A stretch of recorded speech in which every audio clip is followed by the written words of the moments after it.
Hello everyone, I welcome all of you on behalf of the biology. I am Dilip Kumar, lecturer in botany at Government Boys Degree College, Shahidapur, Sindh district, Sangar. Today we will discuss about the dark reaction of photosynthesis. It is the second phase of the photosynthesis.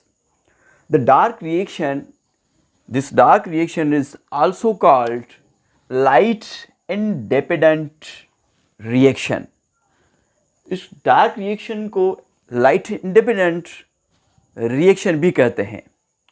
वो इसलिए क्योंकि dark reaction में light की ज़रूरत, light की energy नहीं होती.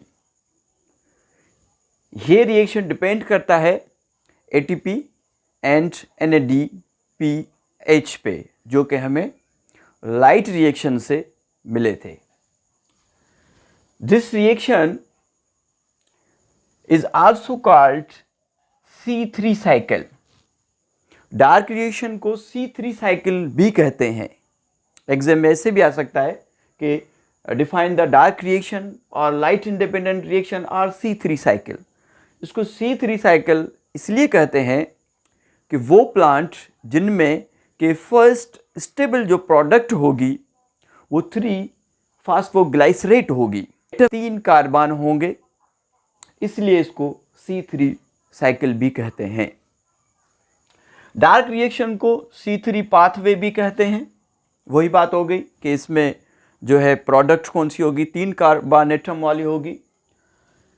इस डार्क रिएक्शन को केल्विन बेंसन साइकिल भी कहते हैं. केल्विन बेंसन साइकिल इसलिए कहते हैं कि this reaction was first introduced by a scientist kelvin and Benson a co-worker with Kelvin.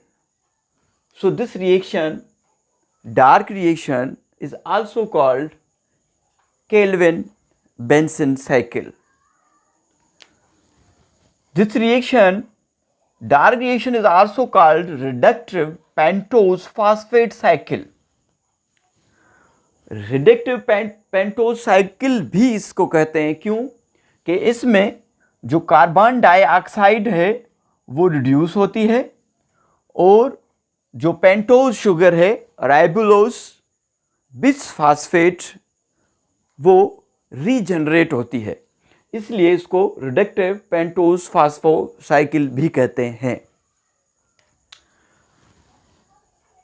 Dark reaction के मेन 3 फेजेस हैं.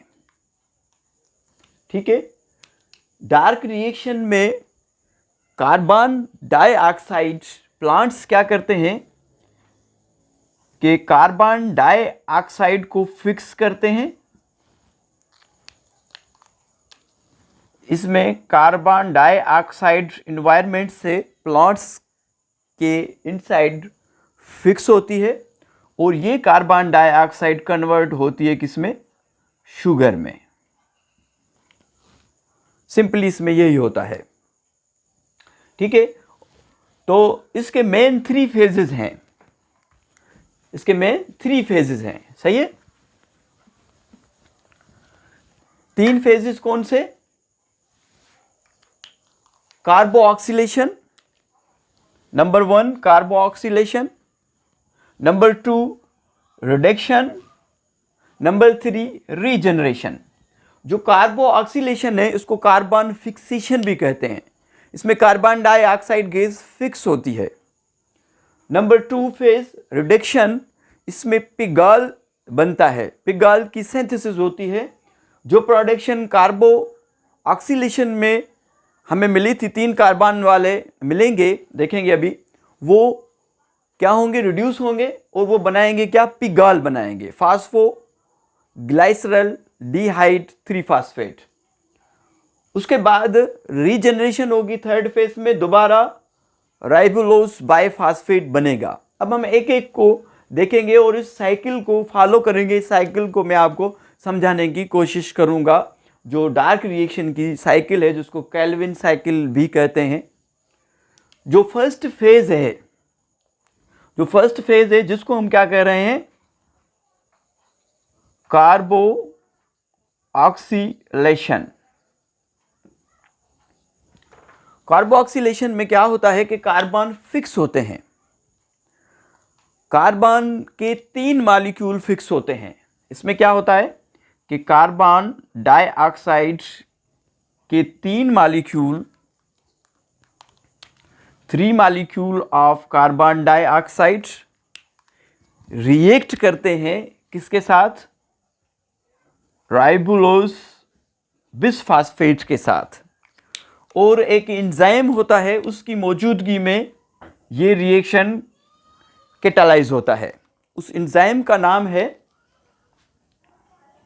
रिब्यूस कोएंजाइम। ये जो रिब्यूस कोएंजाइम है, अगर रिब्यूस कोएंजाइम कार्बन डाइऑक्साइड को फिक्स करेगा या कार्बन डाइऑक्साइड को ऐड करेगा, अगर ये कार्बन डाइऑक्साइड को ऐड करेगा तो इस फंक्शन को हम कहेंगे क्या, इस फंक्शन को हम कहेंगे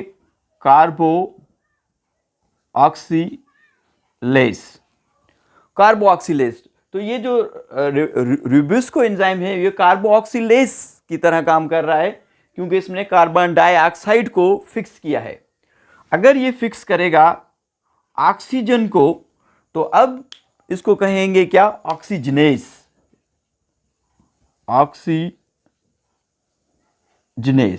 ठीक है, इसको हम नहीं देखेंगे, हम इसको देखेंगे, इसको फोकस करेंगे कि ये किस तरीके से काम करेगा। ठीक है, तो 3 मॉलिक्यूल कार्बन डाइऑक्साइड के, इसको मैं मिटा देता हूं, आप इसको जो है स्क्रीनशॉट ले लीजिएगा।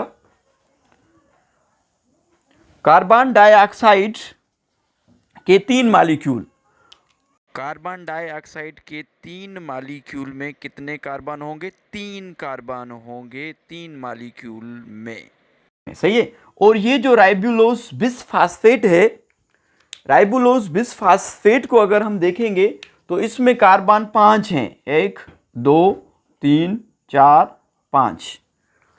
इसको बिसफॉस्फेट क्यों कह रहे हैं, क्योंकि इसकी अगर नंबरिंग करें 2 3 4 5, इसके नंबर 1 पे एक फास्फेट ग्रुप है और नंबर 5 पे दूसरा फास्फेट ग्रुप है, तो इसको बिसफॉस्फेट कहते हैं, राइबोलोज बिसफॉस्फेट कहते हैं, सही है। इसमें ये 5 कार्बन वाली शुगर है और इसमें 2 फास्फेट के ग्रुप हैं।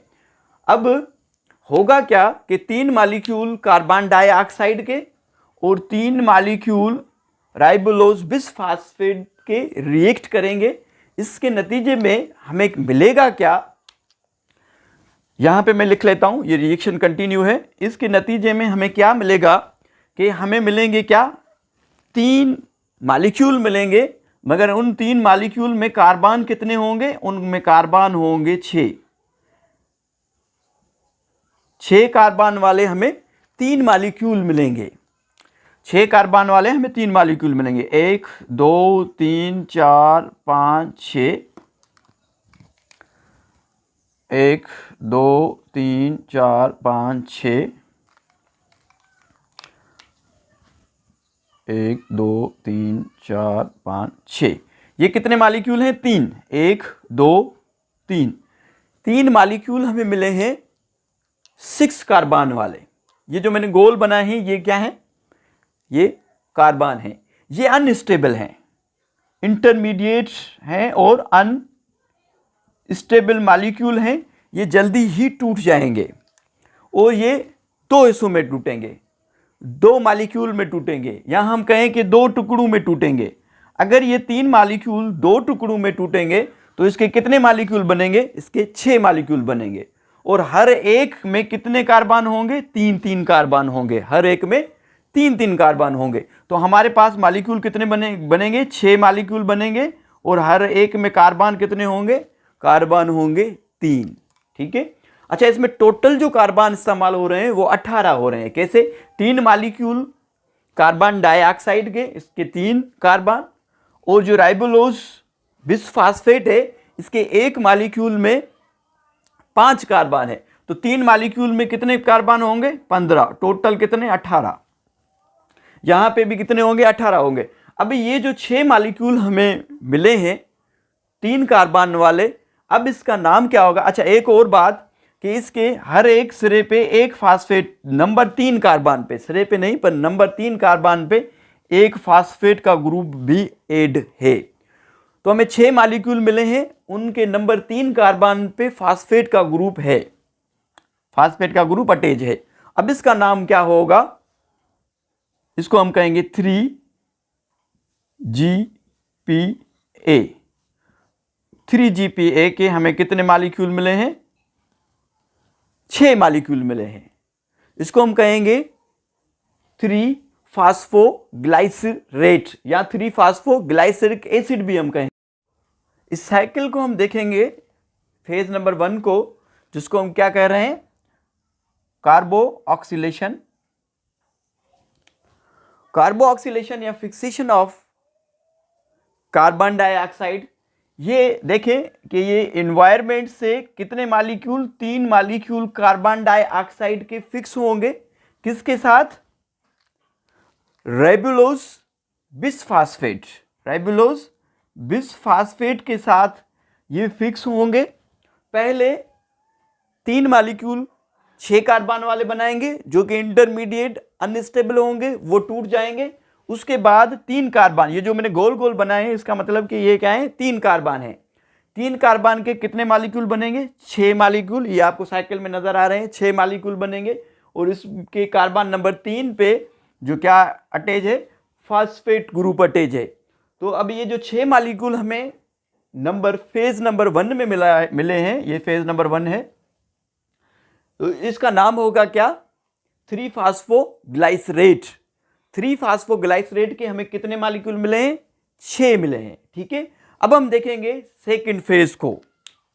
सेकंड जो फेज है डार्क रिएक्शन का, वो है reduction. Reduction it occurs in 2 steps. ये 2 मरहलों में, इसके 2 स्टेप्स हैं।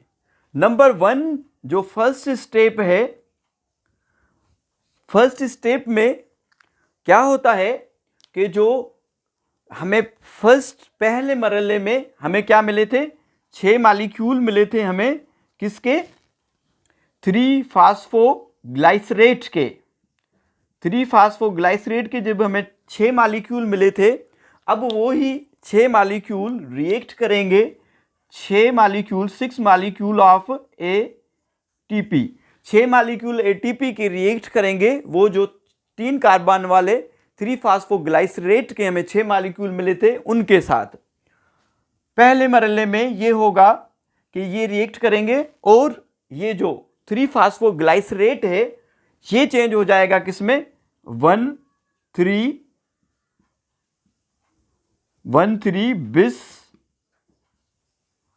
बिसफास्फोग्लाइसरेट में। और इसके साथ क्या मिलेगा हमें? 6 molecule 6 molecule of ADP। 6 molecule हमें मिलेंगे किसके? ADP के। ये जो ATP है वो ADP एडिनोसिन डाइफास्फेट में चेंज हो जाएगा। यहां से एक फास्फेट ग्रुप इन मॉलिक्यूल के साथ मिलेगा। हम पहले जो इनका स्ट्रक्चर था कुछ यूं था कि इनमें कार्बन नंबर 3 पे एक फास्फेट का ग्रुप अटैच था। अब एक मजीद और फास्फेट का ग्रुप कार्बन नंबर 1 पे आ गया। एक फास्फेट का ग्रुप कार्बन नंबर 1 पे है और एक फास्फेट का ग्रुप कार्बन नंबर 3 पे है। पहले स्टेप पे हमें क्या मिला? 1,3 बिसफास्फोग्लाइसरेट। सेकेंड स्टेप में क्या होगा कि ये जो 1,3 फास्फोग्लाइसरेट ये रिएक्ट करेंगे किसके साथ? इसके कितने मॉलिक्यूल? 6 मॉलिक्यूल। और 6 मॉलिक्यूल होंगे जिसके साथ ये रिएक्शन करेंगे, वो होंगे NADPH के साथ। जब ये NADPH के साथ ये रिएक्शन करेंगे तो ये बनाएंगे क्या? ये बनाएंगे 6 मॉलिक्यूल किसके? ग्लाइसरल्डिहाइड 3 फास्फेट, इसमें से क्या बनेंगे? ग्लाइसरल्डिहाइड 3 फास्फेट, जिसको हम पिगाल भी कहते हैं। ग्लाइसरल्डिहाइड 3 फास्फेट के हमें 6 मॉलिक्यूल मिलेंगे, सही। और प्लस में हमें क्या मिलेगा? NADP plus. ये NADP प्लस दोबारा लाइट रिएक्शन में जाएगा और NADPH बनेगा, सही है। तो अब जो सेकेंड स्टेप और फर्स्ट स्टेप है, हमें मिला है पिगाल, जिसको हम क्या कर रहे हैं? ग्लाइसरल्डिहाइड 3 फास्फेट भी हम कह रहे हैं, इसको पिगाल भी कह रहे हैं हम, सही है। पिगाल भी इसको हम कहते हैं, पिगाल, फास्फोग्लाइसरल्डिहाइड। अगर आप इस साइकिल को देखेंगे कि इसमें क्या हुआ है कि ये जो 6 मॉलिक्यूल थे 3 फास्फोग्लाइसरेट के, जब इन्होंने रिएक्ट किया पहले स्टेप में, फर्स्ट स्टेप में, ये फर्स्ट स्टेप है, पहले स्टेप में 6 एटीपी इसलिए कि क्योंकि ये 6 मॉलिक्यूल हैं 3 कार्बन वाले, एटीपी चेंज हो गए किसमें? एडीपी में। और ये जो 3 फास्फोग्लाइसरेट था वो चेंज हो गया 1,3 बिस फास्फोग्लाइसरेट के 6 मॉलिक्यूल में, सही है। जब 1,3 बिस फास्फोग्लाइसरेट ने रिएक्ट किया 6 मॉलिक्यूल किसके? NADPH के साथ, तो NADPH चेंज हो गया किसमें? NADP में। और प्लस में हमें ये 6 मॉलिक्यूल किसके मिले? फास्फेट इनऑर्गेनिक पे भी मिले हैं, मैंने यहाँ पे नहीं लिखा, ठीक है। 6 मॉलिक्यूल हमें फास्फेट इनऑर्गेनिक के भी मिले हैं।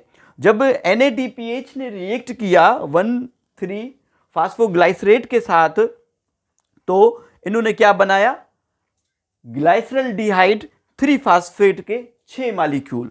अब हमें मिल गए हैं ग्लाइसरल्डिहाइड के 6 मॉलिक्यूल। Number 3, regeneration. रीजनरेशन में क्या होगा? इसमें होगी फॉर्मेशन ऑफ राइबोलोज बिसफास्फेट। दोबारा हमें मिलेंगे क्या? 3 मॉलिक्यूल राइबोलोज बिसफास्फेट के, जहां से हमने स्टार्ट किया था। इस तरफ आ जाएं आप, इस साइकिल में अगर आप देखेंगे कि ये जो 6 मॉलिक्यूल हमें मिले हैं ग्लाइसरल्डिहाइड के जो 6 मॉलिक्यूल हमें मिले हैं, उसमें से एक मॉलिक्यूल यहां से स्पिन ऑफ होगा, जिसको हम कह रहे हैं ट्रायोस फास्फेट। एक मॉलिक्यूल यहां से निकलेगा।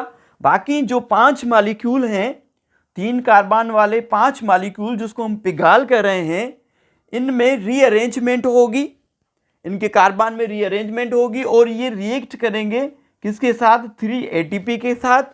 जब ये 5 मॉलिक्यूल 3 कार्बन वाले एटीपी के साथ रिएक्ट करेंगे तो ये बनाएंगे क्या? 3 मॉलिक्यूल बनाएंगे 5 कार्बन वाले, जो जहां से हमने रिएक्शन को स्टार्ट किया था, राइबोलोज बिसफास्फेट।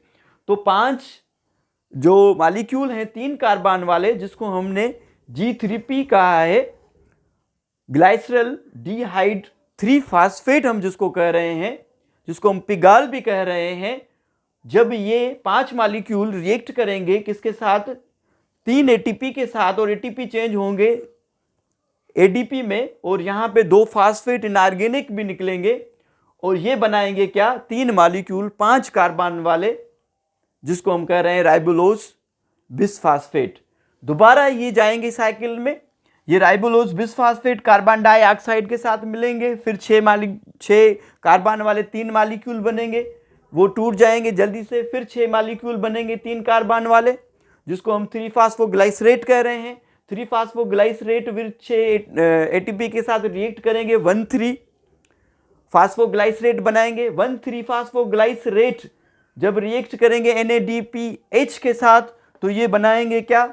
G3P, ग्लाइसरल्डिहाइड 3 फास्फेट, जिसको हम पिगाल भी कह रहे हैं। उसके कितने मॉलिक्यूल हमें मिलेंगे? 6 मॉलिक्यूल। इसमें से एक मॉलिक्यूल इस साइकिल में से निकलेगा, बाकी 5 मॉलिक्यूल रीअरेंज होके 3 एटीपी यूज करके बनाएंगे 3 मॉलिक्यूल 5 कार्बन वाले, जिसको हम कह रहे हैं राइबोलोज बिसफास्फेट। अब देखें इसमें क्या होता है कि ये जो मॉलिक्यूल निकला है या तो ये री इंटर हो जाएगा वापस साइकिल में, ये जो मॉलिक्यूल 3 कार्बन वाला निकला है, ठीक है, या तो ये क्या होगा, एक और मॉलिक्यूल यहां पे 3 कार्बन वाला मौजूद होगा और 6 कार्बन मिलके ये क्या बनाएंगे, ये बनाएंगे ग्लूकोज बनाएंगे। ग्लूकोज जब क्लोरोप्लास्ट के अंदर रहेगा तब ये स्टार्च बनाएगा और जब साइटोसोल के अंदर चला जाएगा तो ये क्या बनाएगा, ये बनाएगा सक्रोज बनाएगा। एक बात डियर स्टूडेंट यहां पे नोट करने की है कि ये जो एक मॉलिक्यूल हमें मिला है G3P ग्लाइसरल डिहाइड 3 फास्फेट का एक मॉलिक्यूल साइकिल में से निकला है, इस एक मॉलिक्यूल बनने में कितना ATP लगा है और कितना NADPH लगा है, यह आपने बात नोट करनी है। आप देखें कि कितना खर्च हुआ है, 6 ATP एक ये हैं जो खर्च हुए हैं और 3 यहाँ पे ATP खर्च हुए हैं, तो टोटल ATP यहाँ पे कंज्यूम इस साइकिल ने कितने किए हैं, 9। एक ग्लाइसरल डिहाइड 3 फास्फेट बनने के लिए 9 ATP खर्च हुए हैं और NADPH कितने हुए हैं, NADPH 6, ये आपको यहां पे नजर आ रहे हैं, ठीक है, कितने हुए, 6 हुए हैं। तो NADPH कितने खर्च हुए हैं, 6। ये आपने नोट करना है कि एक ग्लाइसरल डिहाइड 3 फास्फेट बनने के लिए जो है 9 ATP और 6 NADPH खर्च हुए हैं। अब देखें जो इनपुट था वो 3 मॉलिक्यूल थे किसके, कार्बन डाइऑक्साइड के, और जो हमें आउटपुट मिला है वो क्या मिला है, ग्लाइसरल डिहाइड 3 फास्फेट, जिसको हम पिगाल भी हम कह रहे हैं। ये जो G3P है 3 कार्बन वाला मॉलिक्यूल एक और G3P से मिलके क्या बनाएगा, ग्लूकोज बनाएगा। उसके बाद फर्दर जितने भी मॉलिक्यूल है वो बनेंगे। अगर आप देखेंगे इनपुट को और आउटपुट को, यहां पे मैं थोड़ा आपको समझाने की कोशिश करता हूं कि होता क्या है। पहले ये नंबर जो 3 जो है रीजनरेशन, इसमें क्या हुआ है पहले ये देख लेते हैं कि इसमें क्या हुआ है कि 5 मॉलिक्यूल किसके, G3P के रिएक्ट किसके साथ करेंगे, ATP, 3 मॉलिक्यूल किसके, ATP के, और इन्होंने क्या बनाया, इन्होंने बनाया क्या, 3 मॉलिक्यूल किसके, रेब्यूलोज बिसफास्फेट के, प्लस इसने 2 फास्फेट इनऑर्गेनिक भी बनाए, ठीक है। वही हमें जहां से हमने रिएक्शन को स्टार्ट किया था वही हमें 3 राइबोलोज बिसफास्फेट मिल गए जो कि 5 कार्बन वाले मॉलिक्यूल हैं, सही है। अब हम इनपुट और आउटपुट को हम देखेंगे, इनपुट और आउटपुट को देखेंगे कि इनपुट टू आउटपुट को अगर देखेंगे तो इनपुट में हमने क्या किया है कि इनपुट में 3 मॉलिक्यूल कार्बन डाइऑक्साइड के रिएक्ट करवाए हमने, 3 मॉलिक्यूल किसके, राइबोलोज बिसफास्फेट के, और इसके नतीजे में हमें मिला क्या, हमें मिले 6 मॉलिक्यूल ग्लाइसरल डिहाइड 3 फास्फेट के, हमें 6 मॉलिक्यूल मिले। इन 6 मॉलिक्यूल में से जो एक मॉलिक्यूल है वो साइकिल से निकला, एक मॉलिक्यूल साइकिल से निकला, ठीक है।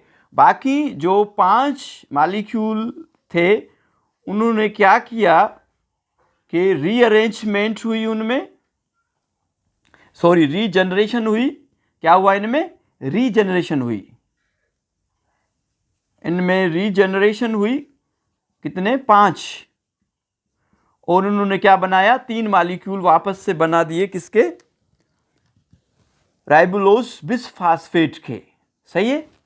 ये जो एक मॉलिक्यूल यहां से निकला, ठीक है, इसने या तो ये रीएंट्री हुई इसकी, या तो एक और मॉलिक्यूल के साथ मिलके इसने क्या बनाया, ग्लूकोज बनाया, जो 6 कार्बन वाला।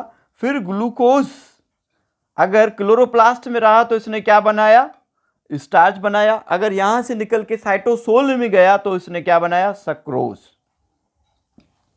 तो आज हमने क्या पढ़ा, dark reaction of photosynthesis. Dark reaction को लाइट इंडिपेंडेंट रिएक्शन भी कहते हैं क्योंकि ये लाइट की रोशनी से आजाद है। C3 साइकिल भी इसको कहते हैं। फर्स्ट स्टेबल जो प्रोडक्ट्स जिन प्लांट्स में बनती है वो 3 कार्बन वाली होती है, 3-फॉस्फोग्लाइसरेट होती है, और इनको C3 प्लांट्स कहते हैं। इनमें जो ये साइकिल चलती है इसको C3 साइकिल कहते हैं। केल्विन जो था साइंटिस्ट फर्स्ट डिस्कवर किया था, बेंसन कोवर्कर था, इसको रिडक्टिव पेंटोज साइकिल भी कहते हैं। इसके 3 फेजेस हैं। यहाँ carbon fixation, reduction and region में कार्बन फिक्स होती है किसके साथ, राइबोलोज बिसफॉस्फेट के साथ, और एक एंजाइम काम करता है जिसको क्या कहते हैं, रुबिस्को। रुबिस्को एंजाइम कैटालाइज करता है। ये रुबिस्को एंजाइम नाम याद रखिएगा, और काम करता है कि कार्बन डाइऑक्साइड को ये फिक्स करता है। और साइकिल को आप देखेंगे जो ये वाला है, ये पहला फेज है। इसमें क्या होता है, कार्बन डाइऑक्साइड के 3 मॉलिक्यूल और राइबोलोज बाइफॉस्फेट के भी 3 मॉलिक्यूल, मतलब 15 कार्बन ये हो गए, 3 कार्बन ये, 18 कार्बन।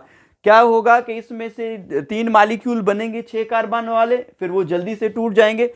फिर हमें 6 मॉलिक्यूल मिलेंगे 3 कार्बन वाले, जिसको हम नाम देंगे क्या, 3-फॉस्फोग्लाइसरेट, क्योंकि एक फास्फेट का ग्रुप 3 नंबर कार्बन पे अटैच है। उसके बाद यही 6 मॉलिक्यूल, 6 के 6 मॉलिक्यूल रिएक्ट करेंगे 6 ATP के साथ, और बन जाएगा क्या, 1,3-बिसफॉस्फोग्लाइसरेट।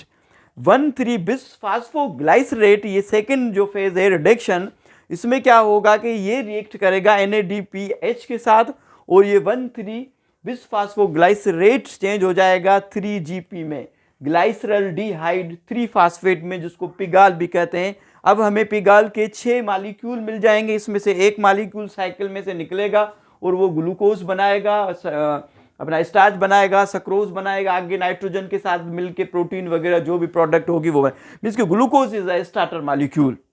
बाकी जो 5 जो ग्लाइसरल्डिहाइड 3-फॉस्फेट 3 कार्बन वाले मॉलिक्यूल बचे, इनमें क्या होगा, रीअरेंजमेंट होगी, रीजनरेशन किसकी होगी, ये राइबोलोज बिसफॉस्फेट की। 3 ATP यूज करके ये दोबारा से 3 मॉलिक्यूल वही बना देंगे, राइबोलोज बिसफॉस्फेट। जो नोट करने वाली बात है कि इसमें टोटल 18 कार्बन है, इसमें 3 मॉलिक्यूल कार्बन डाइऑक्साइड के, 3 मॉलिक्यूल राइबोलोज बिसफॉस्फेट के यूज हो रहे हैं। जो इसमें एंजाइम यूज हो रहा है, वैसे तो इसमें 13 रिएक्शन होते हैं और 11 एंजाइम्स इसमें यूज होते हैं, मगर एंजाइम हमने आपको एक ही बताया है जिसका नाम है रुबिस्को एंजाइम, ठीक है, इसमें यूज होता है। और ये प्रोडक्ट भी आपने याद करनी है, और इसके 3 फेजेस होते हैं। सो दिस, मुझे उम्मीद है कि आपको डार्क रिएक्शन समझ में आया होगा। So this is all about the dark reaction. Thank you so much.